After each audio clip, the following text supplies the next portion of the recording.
Hop, updaterning ishi haqida yana davom etamiz. Iloji boricha ko'proq informatsiya berishga harakat qilaman. Updater dispetch yukni olgandan keyin va driverga, haydovchiga tushuntirib bergandan keyin barcha prosesni olib borish kerak. Haydovchi yukni olishga kech qolmayaptimi, tekshirish kerak. Haydovchi yukni olgandan so'ng BOLlarni tekshirib, rate confirmation bilan match qilgandan so'ng buni brokerga jo'natishi kerak va jo'natgandan so'ng updater albatta estimated time of arrival ETA nima deganini ham hozir tushuntirib ketaman. Bu taxminiy borish vaqti. Masalan, shipperga yoki receiverga taxminiy borish vaqti. Masalan, haydovchingiz shipperga ketayotgan bo'lsa, so'rashingiz mumkin. What is your ETA to the shipper? Masalan, bu degani shipperga boradigan taxminiy vaqting necha? Shu ETA degani taxminiy vaqt. Shundan so'ng yukni yuklagandan so'ng albatta updater brokerga ETA berib qo'yish kerak. Manzilga nechida borishi haqida. Manzilga yetib borgandan so'ng albatta yana POD ni brokerga jo'natib, brokerdan good to go olish kerak. Ya'ni ketsa bo'ladimi, yo'qmi, qandaydir muammo bormi, yo'qmi, shuni tekshirib qo'yish kerak. Hop, yana bir marta tushuntirib ketib qo'yaman. Updatelar nima qilishi, kontrol qilish kerak, pick up time ni va delivery time ga borishini kontrol qilish kerak. Har doim brokerni emaildan update qilib turish kerak, ya'ni situatsiyani tushuntirib ketish kerak va har doim broker telefon qilganda birinchi liniyada qo'ng'iroqni olib javob berish kerak bo'ladi updater. Endi esa dispatchni responsibility'si nima ish qilish haqida tushuntirib berishga harakat qilaman hozir. Dispatchning asosiy ishi bu haydovchilarni yuk bilan ta'minlash, to'g'ri, va lekin buni ham nyuanslari bor, o'ziga yarasha nima qilish kerakligini hozir step by step tushuntirib berishga sizlarga harakat qilaman. Birinchisi, albatta yuk olayotganda birinchi shipperga ulguradimi, ya'ni yukni olishga ulguradimi, yo'qmi? Yukni olishgacha bo'lgan masofasini tekshirishingiz kerak bo'ladi. Birinchi o'rinda buni track locationdan tekshirib olsangiz bo'ladi, qayerda turganini va soatiga 50 mayl hisoblab jo'natsangiz bo'ladi trackni.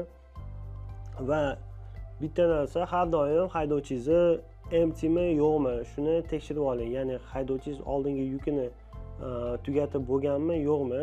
Bir xilgi payt hali tugatmasdan oldin ASAP pickup, ya'ni tezda pickup bo'ladigan yuklarni olib qo'ysak, lekin hali yukini tushirib bo'lmagan bo'lsa, biz bu muammo olib kelishi mumkin. Keyingisi, haydovchini yukni olgandan so'ng haydovchini pickupga yuryaptimi yo'qmi, shuni tekshirish kerak. Bir xilgi haydovchilar endi charchagan bo'lishi mumkin. Telefon qilganingizda xo'p deydi-da, xo'p hozir yuraman deb yurmasligi mumkin, ya'ni uxlab qolishi mumkin yoki biror narsa bo'lishi mumkin, sizga yetmagan bo'lishi mumkin. Shuning uchun 15 minutdan yukni olib haydovchiga dispatch, ya'ni hamma informatsiyani bergandan so'ng 15 minutdan keyin yana qaytadan tekshirib qo'ying. Haydovchi yurishni boshladimi pickupga yo'qmi? Qandaydir problema bo'lib qolib ketishi mumkin yoki o'zingizni esingizdan chiqib qolishi mumkin. Shuning uchun 15 minutdan so'ng yukni olgandan so'ng haydovchini tekshirib qo'ying. Yurishni boshladimi yoki yo'qmi? Xo'p, batafsil yana dispatch bo'yicha yana batafsil darslarimiz bor. Qanday qilib yukni olib, qanday qilib dispatch qilib, qanday qilib tekshirishgacha hali ko'rsatib beramiz. Asosiy ishlari shular. Reasons may cause for delay. To'xtab qolish uchun qanaqa reasonlar bo'lishi mumkin? Bularni ishlatishingiz mumkin. Update berayotganingizda aytishingiz mumkin, brokerga nimaga kech qolyapti deb sizdan so'rasa. Birinchisi traffic. Amerikada ko'p trafik bo'ladi. Shuning uchun trafik ham haydovchilarni sekinlashtirish va to'xtatib qo'yish mumkin. Bu sababli haydovchingiz kech qolishi mumkin. Ikkinchisi, mechanical issue. Trackka biror narsa bo'lishi mumkin. Qaysidir joyi buzilib qolishi mumkin. Xo'p, uchinchisi, being stuck at previous load to get unloaded. Yoki undan oldingi yukida qolib ketishi mumkin. Ya'ni yukni tushirishayotgan paytda ko'proq vaqt ketib qolishi mumkin yoki ishchilari ketib qolishi mumkin yoki qanaqadir yana shunga o'xshash problemalar bo'lib qolib ketishi mumkin yoki очередь ko'p bo'lishi mumkin. Being stuck as a shipper to get loaded yoki yuklanayotganda xuddi shu narsa ham sodir bo'lishi mumkin. Ya'ni yukni yuklayotganda ham qolib ketishi mumkin. Shunaqa situatsiyalar bo'lib qolishi mumkin. Siz yukni olayotib stuck bo'lib qoldingiz-da, masalan, ko'p vaqt oldi, masalan 6 soat, 7 soat vaqt oldi. Lekin 2 soat olish kerak o'zi aslida. Ertasiga broker sizdan so'rash mumkin, nimaga kech qolyapsan? Shunda aytishingiz mumkin, что shipperda rostdan ham stuck bo'lib qolgan bo'lsangiz, ya'ni yukni olayotib juda ham ko'p vaqt ketib qolgan bo'lsa, shuni siz aytishingiz mumkin brokerga. Keyingisi health issue of the driver bilan nimadir bo'lib qolishi ham albatta delayga olib keladi, ya'ni to'xtab qolishi mumkin ish va shunga o'xshash hokazo. Bunaqa prичиналар ko'p, ko'rib chiqsanglar bo'ladi. Experience'lar oshgani sari ko'p vaziyatlar ko'rasizlar va o'zlaringizga shu vaziyatlarni not qilib qo'yishingiz bo'ladi. Men ko'p takrorlab aytganman, email yozayotganda har doim formal yozish kerak. Bu yerda bu slaydda ko'rib turganingizdek struktura berilgan. Har doim formalni angliyskida emaildan yozish kerak. Bunaqa so'zlar bo'lmasligi kerak. Hey buddy, dude, hey man, etc. yo. Bunaqa gaplar emaildan yozilmaydi. Har doim formalni yozish kerak. Agar mana bu yerda bitta sitata qo'yib qo'ygan, monkey needs a banana, always reply with needed info. Ya'ni broker sizdan kerak emas narsani so'ramayaptimi, unga yozishingiz shart emas.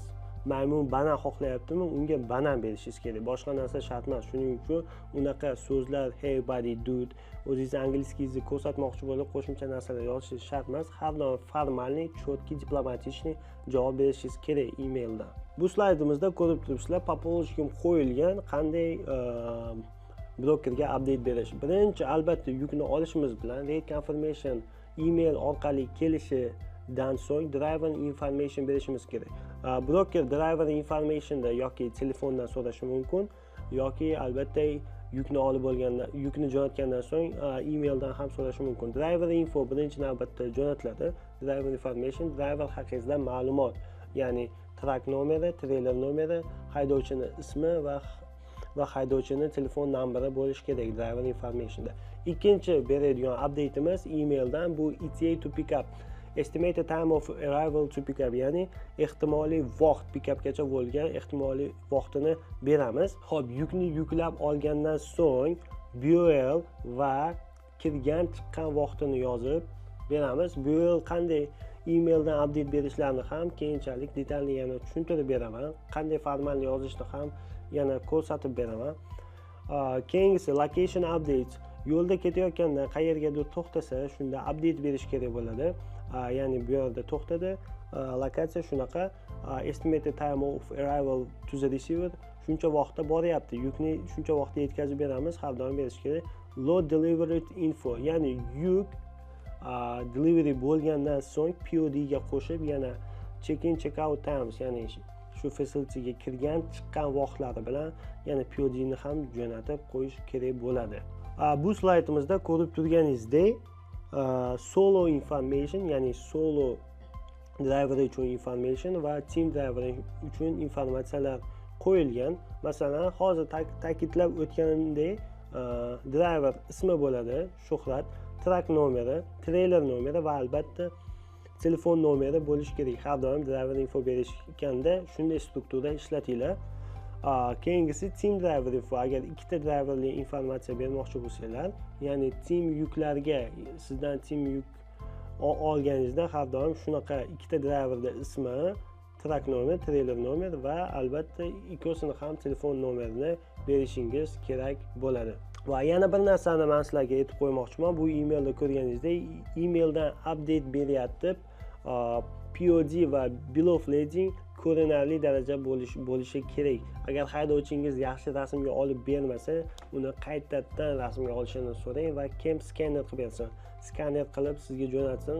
Tiniq bo'lishi uchun albatta emaildan biz respond qilayotganimizda biz shu POD va bill of ladinglar tiniq holda bo'lishi kerak.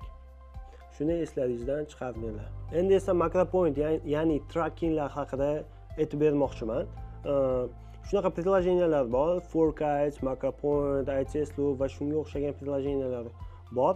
Buni broker haydovchiga jo'natadi. Nima uchun? Haydovchini qayerda ketayotganini ko'rish uchun. Haydovchiga shunday link jo'natadi. Masalan, MacroPoint deb olaylik. Link jo'natadi, MacroPoint link. Haydovchi bu linkka kiradi va o'zi registratsiya qiladi. Registratsiya qilib, locationni yoqib qo'ygandan so'ng broker haydovchi qayerda yurganini va qayerda to'xtaganini bemalol ko'rib yuradi.